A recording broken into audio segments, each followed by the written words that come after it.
नमस्कार, मेरे YouTube channel IG Hindi academy में आप सभी का हार्दिक स्वागत है। जैसा कि आप देख रहे हो, आज समाज के ऊपर अपन विस्तृत रूप से चर्चा करने वाले हैं। आज के इस वीडियो में एनसीईआरटी की पुस्तक से समाज के उन शब्दों को शॉर्ट ट्रिक्स के द्वारा मैं समझाऊंगा ताकि आप शब्द देखते ही समाज की पहचान कर सको, और बताऊंगा मैं आपको कि समाज में से कहां से प्रश्न बनेंगे, कैसे प्रश्न बनेंगे और उन्हें आपको कैसे सॉल्व करना है। तो शुरू करते हैं। तो देखो, यदि आपसे परीक्षा के अंतर्गत समाज का शाब्दिक अर्थ पूछ लिया जाए तो ध्यान रखना, समाज का शाब्दिक अर्थ होता है संक्षिप्त करना। क्या होता है? संक्षिप्त करना या छोटा करना। ये ध्यान रखें, संक्षिप्त या छोटा करना। समास का शाब्दिक अर्थ क्या होता है? संक्षिप्त या छोटा करना। अब यदि आपसे पूछा जाए हिंदी के अंतर्गत समास का उद्भव या जन्म कैसे हुआ, तो ध्यान रखना है समास का उद्भव ही समान अर्थ को कम से कम शब्द में करने की प्रवृत्ति के लिए हुआ।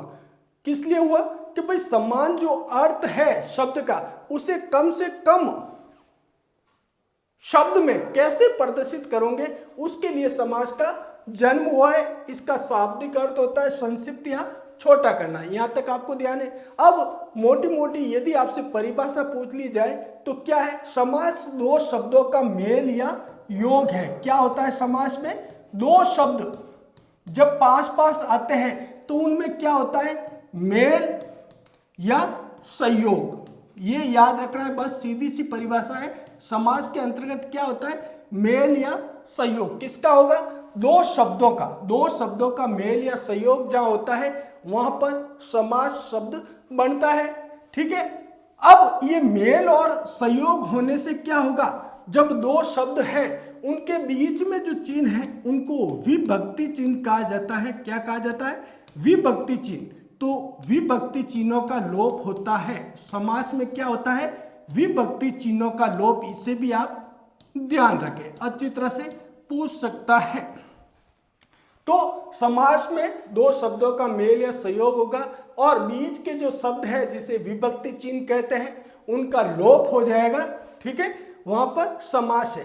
अब जो अगला प्रश्न या समास में से बनता है वो भेद से संबंधित बनता है।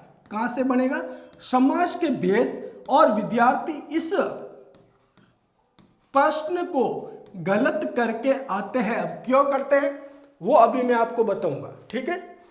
यदि आपसे समास के भेद पूछ लिया जाए, समास कितने प्रकार का है, तो वैसे 6 प्रकार का समास होता है। समास के भेद कितने हैं? 6 हैं। कितने हैं? 6। लेकिन यदि उसने एक चीज लिख दी, क्या लिखी? शब्द या पद की प्रधानता के आधार पर शब्द या पद, अच्छी तरह से नोट करें, शब्द या पद की प्रधानता के आधार पर, शब्द या पद की प्रधानता के आधार पर समास कितने होते हैं। क्या कह रहा हूं? वापस जो मैं चीज आपको समझाना चाहता हूं उस पर फोकस कीजिए। समास के भेद 6 मान लिए, बिल्कुल 6 होते हैं। लेकिन यदि आपको परीक्षक ने पूछ लिया, क्या पूछा? शब्द या पद की प्रधानता के आधार पर समास कितने होते हैं, तो आपका उत्तर होना चाहिए 4। कितने होते हैं? 4। तो 4 समास कब होंगे? शब्द या पद की प्रधानता के आधार पर। देखो क्या होता है, हिंदी के अंतर्गत शब्द 4 प्रकार से प्रदान हो सकते हैं। कैसे होंगे, तो उसके द्वारा कैसे 4 प्रकार के समास मान्य हैं उसको मैं आपको बता देता हूं। अच्छी तरह से देखो, शब्द या पद की प्रधानता के आधार पर समास 4 प्रकार के। कैसे? पहला होगा प्रथम पद, प्रथम शब्द या पद की प्रधानता। प्रथम शब्द या पद की प्रधानता, जहां जिस समास के अंतर्गत पहला शब्द या पद प्रधान होता है, ठीक है, उसे प्रथम शब्द या पद की प्रधानता कहते हैं। और वो समास आपका हो जाएगा अव्ययभाव समास। कौन सा होता है? अव्ययभाव समास। इसे याद रखें आप, अव्ययभाव समास होगा जिसमें पहला पद प्रधान होगा दूसरा क्या है, शब्द या पद प्रधानता पे। द्वितीय शब्द या पद की प्रधानता वाला कौन सा होता है, तो आपको ध्यान रखना है वो होता है तत्पुरुष समास। कौन सा होगा, तत्पुरुष समास हो जाएगा। फिर तीसरे प्रकार का शब्द या पद की प्रधानता के आधार पर होगा दोनों पद प्रधान। पहला दूसरा हो गया। अब दोनों पद या शब्द की प्रधानता वो किस में होती है, तो आपको मालूम है द्वंद्व। द्वंद्व समास होता है, उसमें दोनों पद पहला और द्वितीय दोनों पद प्रधान होते हैं, वो द्वंद्व हो गया। और फिर चौथा मैंने कहा शब्द या पद की प्रधानता के आधार पर आपको 4 प्रकार के समझ माने गए हैं और 4 प्रकार लिख रहे हैं। प्रथम शब्द या पद की प्रधानता का अव्ययभाव, द्वितीय शब्द या पद की प्रधानता का तत्पुरुष, अच्छी तरह से नोट करें, दोनों पद या शब्द की प्रधानता द्वंद्व समास, और चौथा होता है अन्य। क्या हो जाएगा, अन्य शब्द या पद की प्रधानता वो होता है बहुव्रीहि समास। कौन सा हो जाएगा, बहुव्रीहि समास होता है जिसमें अन्य पद की प्रधानता पाई जाती है। ठीक है, ये मैं बता रहा हूं आपको शब्द या पद की प्रधानता के आधार पर समास के भेद परीक्षा में आपको पूछ लेते हैं। यदि 6 नहीं दे रखा है तो आपको 4 लगाना है, आपका उत्तर सही होगा। अब देखो दूसरा प्रश्न यहां से कौन सा बन सकता है, सीधा सीधा पूछेगा प्रथम पद प्रधान किस समास में होता है, तो आपको ध्यान रखना है अव्ययभाव में प्रथम पद प्रधान होता है, ध्यान रखना है, ऐसे ही याद करना है। द्वितीय पद किस में होगा, तत्पुरुष में। दोनों पद प्रधान किस में होते हैं, द्वंद्व में। और अन्य पद प्रधान किस में होता है, वो आपका बहुव्रीहि हो जाएगा। अब देखो एक इंपॉर्टेंट चीज जो विद्यार्थी गलत करते हैं वो देख लीजिए आप, ये जो तत्पुरुष के भेद कई बार पूछ लेते हैं तो वो 2 माने गए हैं। कौन कौन से, एक कर्मधारी, कौन सा माना गया है, कर्मधारी समास, ठीक है, और दूसरा माना गया है द्विगु समाज। कौन सा माना गया है, द्विगु समाज। अब ध्यान रखना है, आपसे पूछा जाए कर्मधारी समाज में कौन सा पद प्रधान होता है, तो आपको ध्यान रखना ये तत्पुरुष के भेद रूप में माने जाते हैं, तो इसमें द्वितीय पद प्रधान होता है। ठीक है, द्विगु का पूछा जाए आपको तो ध्यान रखना है द्विगु भी तत्पुरुष का भेद माना गया है।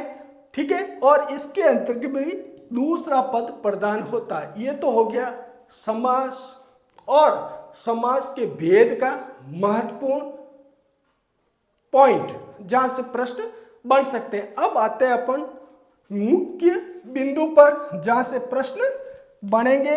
आपकी जिज्ञासा है, अभिलाषा है कि सर मुख्य चीज आप बताइए, तो वो बता देते हैं। पहला समास लेंगे अपन। ठीक है, अपन चर्चा कर रहे हैं आज के इस वीडियो में समास के ऊपर। समास का शाब्दिक अर्थ होता है संक्षिप्त या छोटा करना, याद रखना है।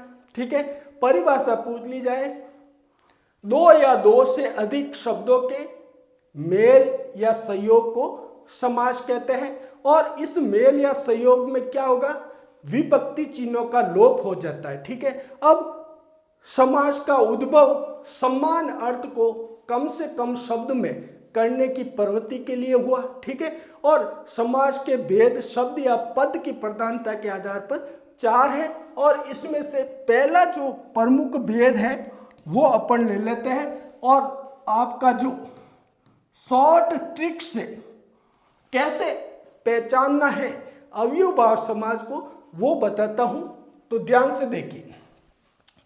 समास का भेद पहला अव्ययभाव समास। कौन सा है, अव्ययभाव। ध्यान से वीडियो देखें आप, और पसंद आए तो लाइक कमेंट भी करते रहे।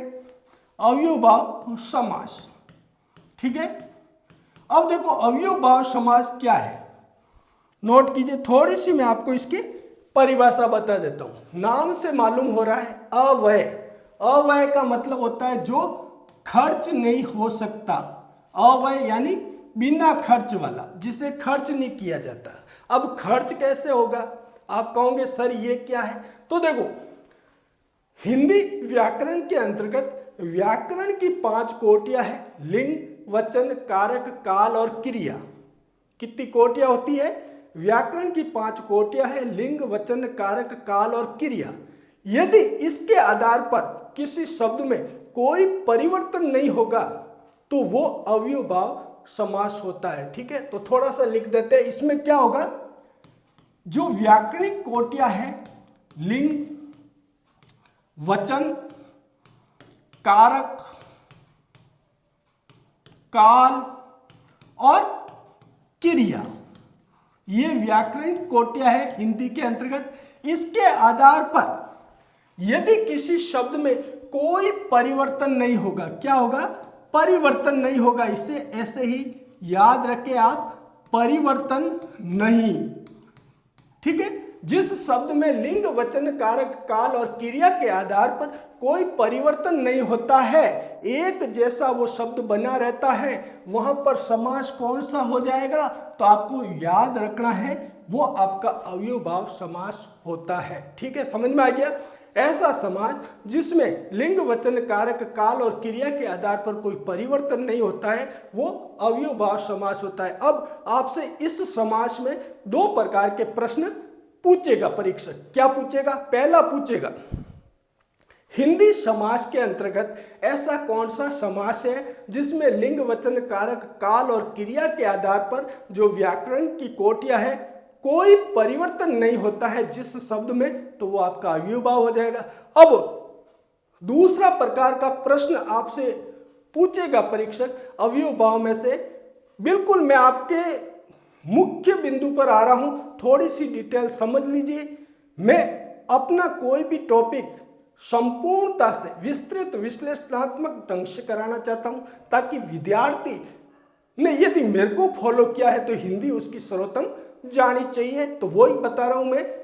अभी मैं आपको शब्द द्वारा बताऊंगा कि शब्द देखते ही आप समास को कैसे पहचाने। कुछ शब्द पहचान के रूप में, ट्रिक्स रूप में मैं आपके साथ बताऊंगा, शेयर करूंगा, उन्हें याद रखना है ताकि आपका समास अच्छा हो जाए। तो दूसरे प्रकार का जो प्रश्न परीक्षक आपसे पूछ सकता है वो पूछेगा आपका, एक तो परिवर्तन का पूछेगा और दूसरा आपसे पूछेगा, क्या पूछेगा कि पहला पद प्रधान किस समास में होता है, तो वो अव्ययभाव में होता है। तो ध्यान रखना, अव्ययभाव में क्या होता है?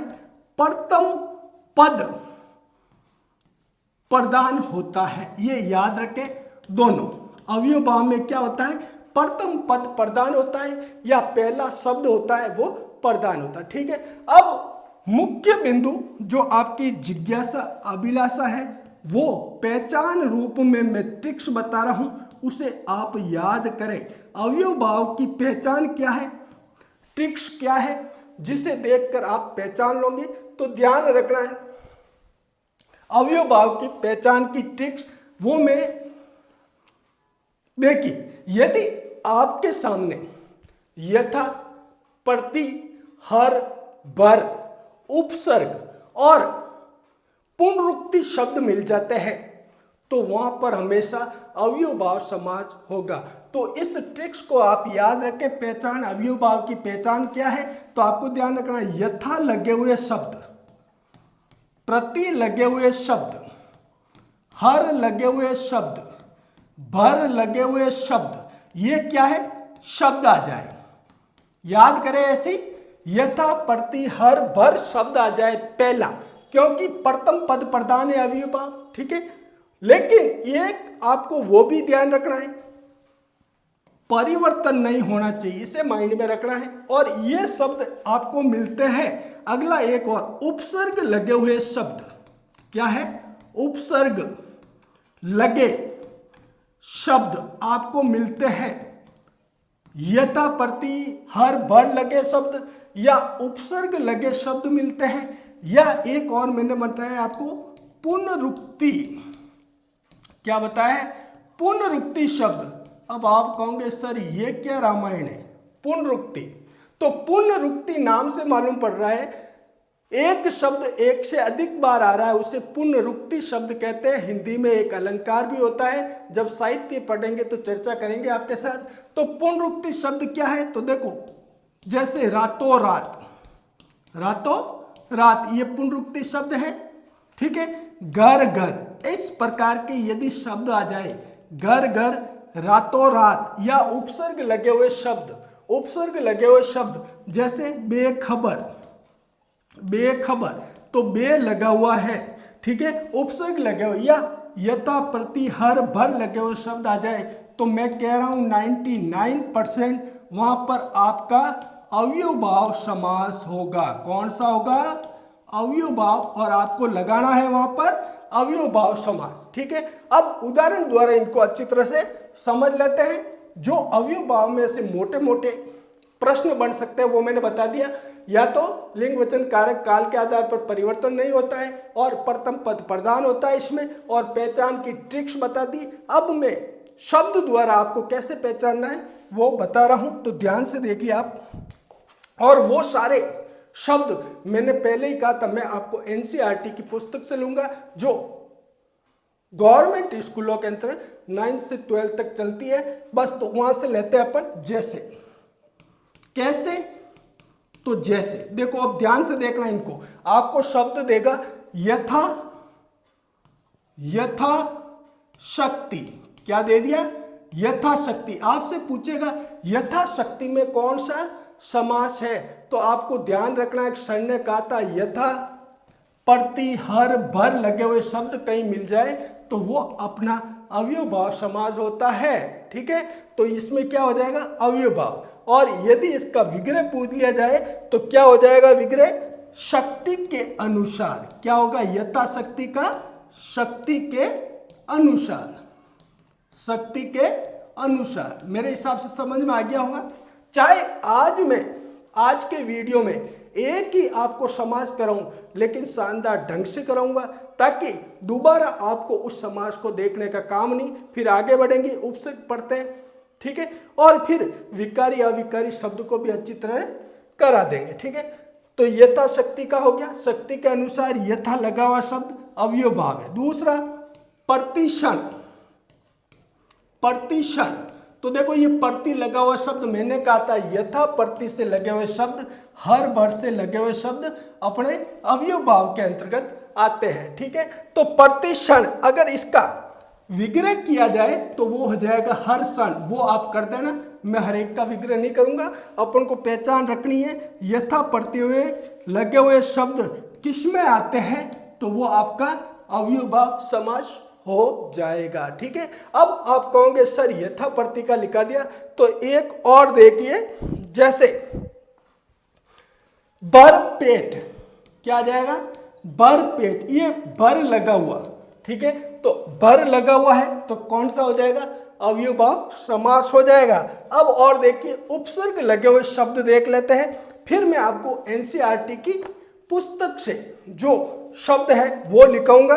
एक और देखिए, जैसे आजन्म, आजन्म, तो मैंने कहा था उपसर्ग लगे हुए शब्द हमेशा अव्ययभाव समास में आते हैं और आपको वहां अव्ययभाव समास लगाना है। आजन्म, आमरण, ये जो शब्द है आ उपसर्ग लगे हुए वो अव्ययभाव के अंतर्गत आते हैं। पुनरुक्ति शब्द मैंने बता दिया, जैसे रातों रात, घर घर। अब एनसीईआरटी पुस्तक से अपन कुछ शब्द, क्योंकि परीक्षक कई बार यहां से सीधा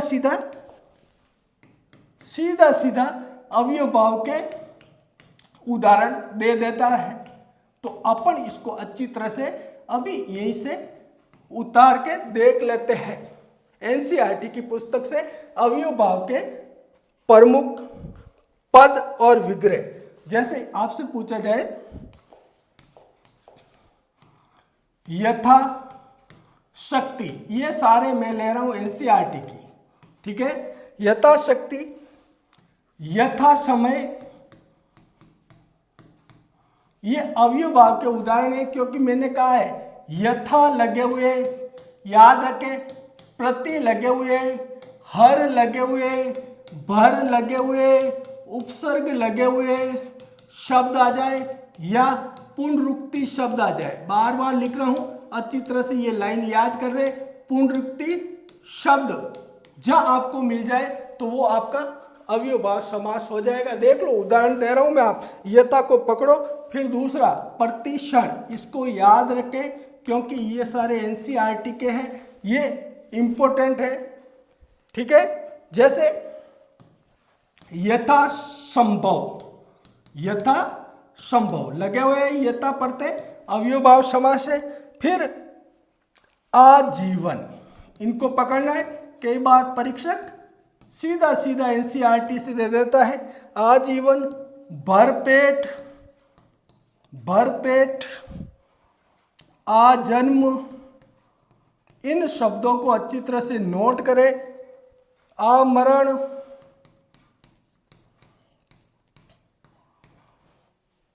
प्रतिदिन,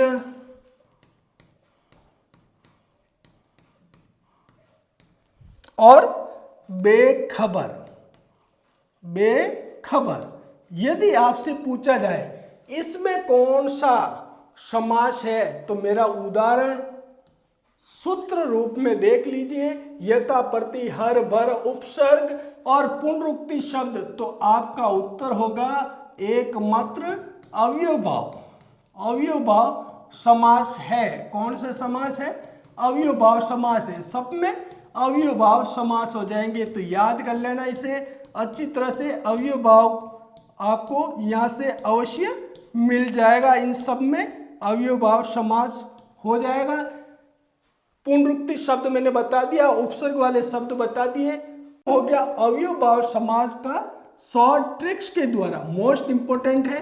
इन उदाहरण को भी अच्छी तरह से याद कर ले, वीडियो ज्यादा लंबा हो जाएगा। तो दोस्तों अगले वीडियो में अपन जो अव्ययभाव के बाद में दूसरा जो पद या शब्द की प्रधानता के आधार पर समास आ रहा है, तत्पुरुष समास, और उसके तत्पुरुष के दो भेद कर्मधारय और द्विगु, उन पर विस्तृत रूप से चर्चा करेंगे। चाहे वीडियो ज्यादा बने, लेकिन मैं लंबा बनाना नहीं चाहता हूं। तो आज का ये सेशन आपको कैसा लगा, लाइक कमेंट करें, और चैनल पर नए हो तो चैनल को सब्सक्राइब जरूर करें। नमस्कार साथियों।